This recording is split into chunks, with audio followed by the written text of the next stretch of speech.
नमस्कार बालमित्रांनो, कसे आहात सगळे? मजेत ना? आज आपण बघणार आहोत भाववाचक नाम. काल आपण विशेष नामाचा अभ्यास केला.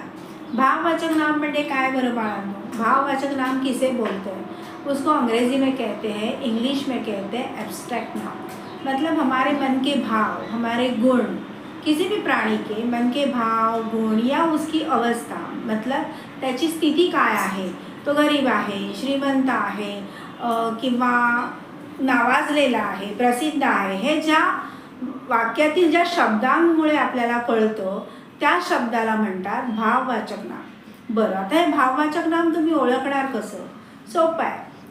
तुम्ही वाक्य वाचलं, मग त्या वाक्यात तुम्हाला जे गुण दाखवणारा शब्द दिसला, एखाद्या व्यक्तीचा, प्राण्याचा गुण दाखवणारा शब्द किंवा एखाद्या व्यक्तीचा आणि प्राण्याची स्थिती दाखवणारा शब्द, मनातले भाव दाखवणारा जो शब्द असेल त्याला म्हणायचं भाववाचक नाम. आता भाववाचक नामे ही बहुधा प्रत्येक वेळी विशेषण किंवा क्रियापदांनी बनतात. आता बघा, सुंदर या शब्दाला प्रत्यय लावला की सौंदर्य हा शब्द तयार होतो.